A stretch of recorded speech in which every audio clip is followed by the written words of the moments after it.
I'm Emilia Nieminen, the creator of Inamorata dolls. I just got the first sample of Inamorata 4.0 from the caster and wanted to share all the excitement of deboxing it with you. I can't wait to open the box. Oh, wow, did they really wrap each part separately? It's like Christmas. Okay, this big one must be the assembled doll. Oh, let's make some space to open this. Ta-da! That's quite a pile of optional parts. These are the old bust sizes, and for clarity, I'm now calling these three S, M, and L.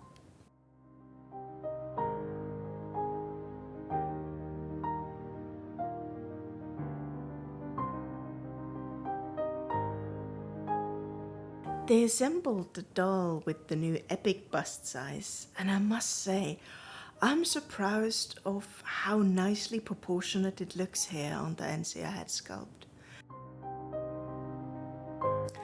This is sculpture YouTube, so please don't ban the video. I just want to show you the details.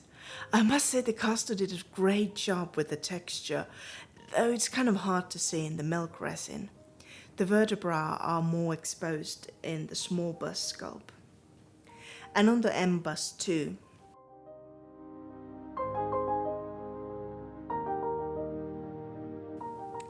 I really like the new L bust.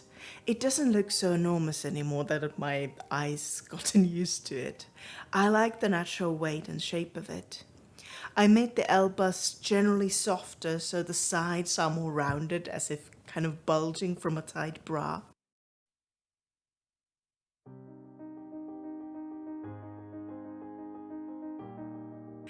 And the spine is invisible on this one, as you can see clearly when comparing with the other breastplate. The S bust has more of a valley under her armpit too, to give an impression of natural weight distribution. In the L bust, the area is soft because not all the weight can go into the boobs. Let's look at the torso. I'm really happy with the detail of the navel. Even though Inamorata is slim and athletic, I do not want to add yet another anorexic doll into the market. So there is a tiny shadow of the ribs, but also end of back rolls, because that's what happens when you arch your back like this. The elbows have a wrinkled texture, but I'm not sure if my camera is picking it up in this light. I wonder if I made the hollow in the small of the back a bit too pronounced. What do you think? In this small scale, sculptural details need to be a bit exaggerated to create enough shadows to just notice it. I do like the dimples over the buttocks. The joints of the doll feel quite tight. I made little tweaks, like allowing a bit of side movement to the ankles in the high heel feet and also the elbows. Looks like they work like I intended. Yay!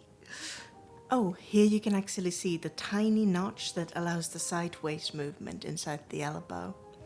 The arms of the sample were strung using the old method from the 3rd generation, so I needed to restring them in separate lines. And I also filmed a quick tutorial to the caster to do it correctly for the 2nd sample. But honestly, I am impressed of how good all the outer parts look and how well the joints function. Especially the new thigh joints pose beautifully and hold pose as well. Success! There is a annoying little snag here on the knee. Inspecting inside the joint, there was a sharp edge that caught the elastic inside the knee. That goes to the list of improvements for the 2nd sample. It looks like they forgot to sand inside the joints. Maybe I just rushed them too much, but inside quality is important too. But it looks like the knee works just fine after I unsnagged the elastic. Okay, testing the feel of the hip movement. This is pretty great. The hip ball did shrink a bit more than the thigh part, but that was to be expected. More solid the part is, the more resin shrinkage affects it. So I did try to compensate for it. Plop, plop. I must say I'm not yet used to having to pose the doll just to get the legs straight. That feels a bit weird. But even when posing, the slits of the joints are not showing, so that's a win. It's barely noticeable, but I made the arms a teeniest bit longer. Oh, and if you notice a little scuff here on the hip ball, I actually caused that myself when I was using a Dremel to sand down a sharp edge inside the hip joint. Oops. But another item on the improvements list. Let's see how the neck joints function. This seems quite alright. The lower neck joint tends to tilt forward on the L bust. I hope that can be fixed. But then again, big boobs and nerd neck tend to go together. Gravity. Don't I know it? The doll curls into a ball really easily. Inspired by the Chimera dolls round box, I've been wondering if shipping the dolls in a fetal position could be a way of reducing the box size, and hence both the shipping costs and the carbon imprint. Maybe I could wrap the entire doll in bubble wrap to prevent the body blushing getting scoffed. Please let me know what you think in the comments. Look at this little yogi go! I improved upon the torso movement. It's still the same range as before, but the doll feels less willful about posing between the different lockable range poses. Oh, and I'm wandering off screen in all the excitement. I really like this leg pose. It just accentuates the curves. The new thigh joint also makes it possible for doll to straddle a horse. And now I really want a 4th scale poseable horse. Straightening things out a bit. Posture.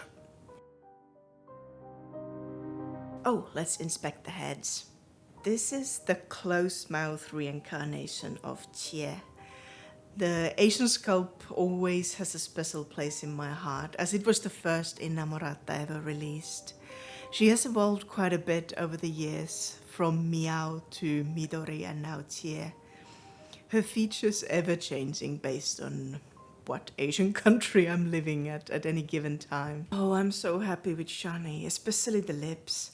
This sculpt is inspired by Natalie Portman and very close to the 3.0 version, but her features are softer and just a bit more plump. Sura is also softer and her lips feel more kissable than before.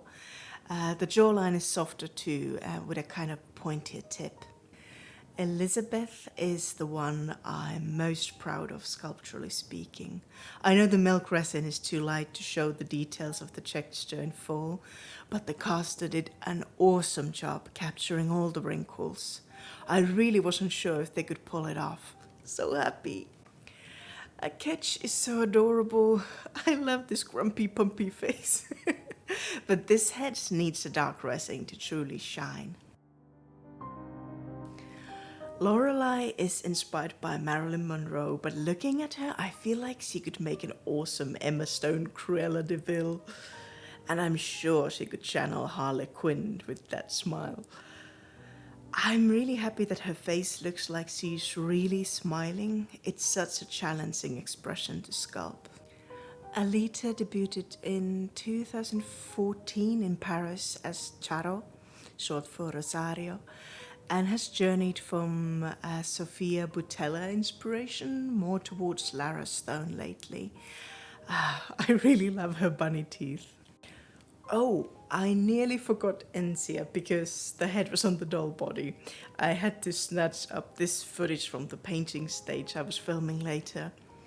Encia has always had several inspiration models, but I think this reincarnation is definitely leaning most towards India more. Okay, what's next? I'm sure you want to see all the little optional parts like shoes. The Hokusai wave came out really great, but the sole has few bubbles that I need to get fixed for the second sample. I think these would look awesome in a transparent resin to get like a liquid effect. The Chinese landscape heels would look epic painted in hardwood, or that lacquer red that dominates Qing Dynasty furniture and cabinets. What would you prefer? The detail of the landscape carving came out really great. So these are the upgraded classic stiletto heels with the improved fit and some added detail. I'm a bit worried about the resin being so thin in this sample. I have to talk to the caster about it. The shape is still simple, pure elegance, perfect for customization. Right, forgot to show the detail on the high heel feet. These honestly haven't changed that much. The veins and tendons have a bit more detail to show the strain of this extreme arch pose, but that will be easier to see after I've painted them. I love the wrinkles in the soles. These are the new ballet slippers. Looks like the caster managed to capture the wrinkles and the cross-hatching detail of the soles. Let's see if they fit. I'm inspecting the feet on the same go. Yeah, both point shoes seem to fit really well. These are the basic flats. I've been wondering if there was interest in kitten heels for flat type feet.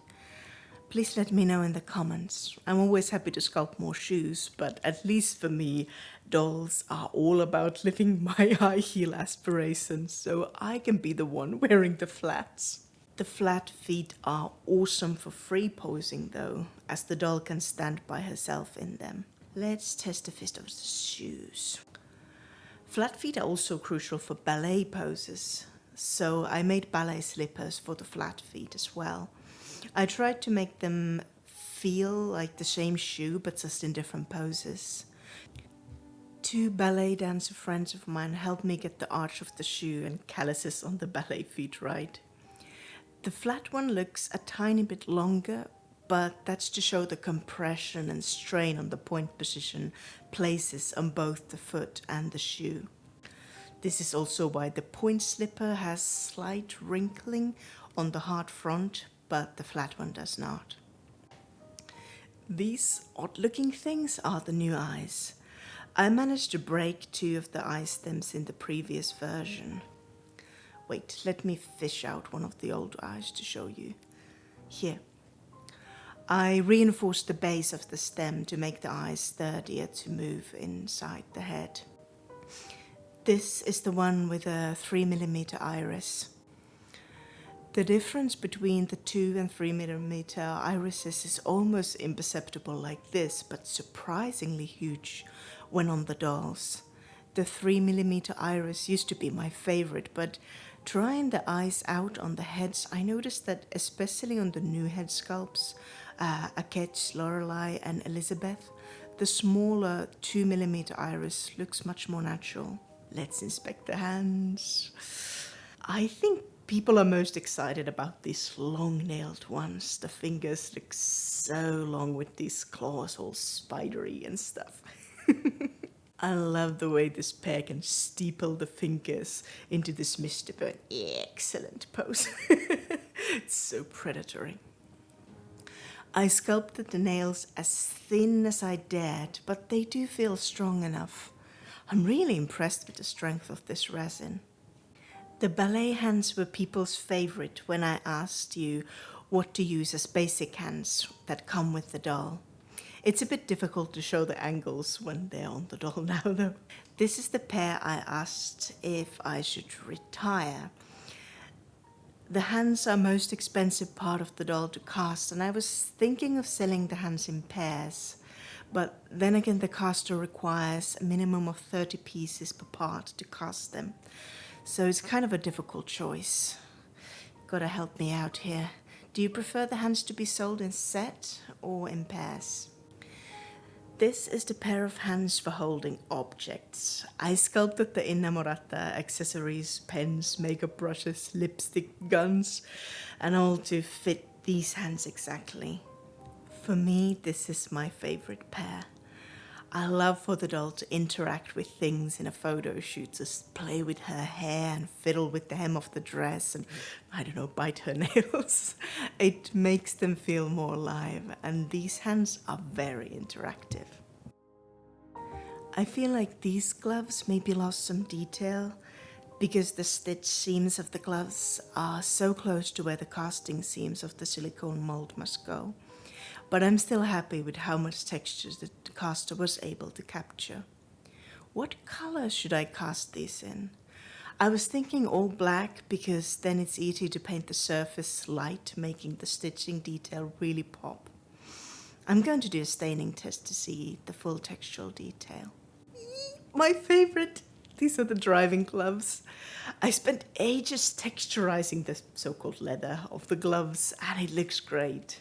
I'll show you a test painted version so you can see all the detail. These hands are also meant to hold objects.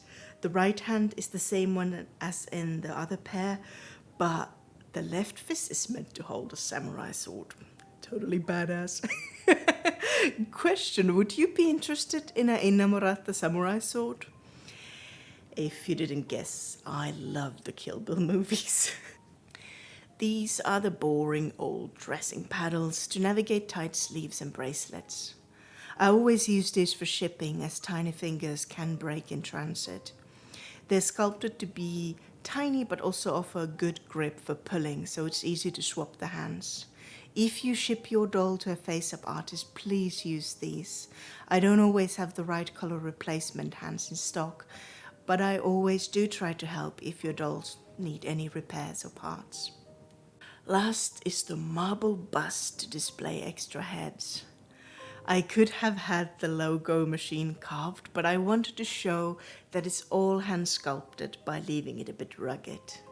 I'm really happy with this. I hope the caster could cast me just a couple for my Tokyo exhibition, but I don't know if they have the time. They said that they can't start casting before November and the exhibition is already in October. I'm going to end with some eager painting footage because I could not wait to start painting, and that's why it took so long to edit this unboxing video.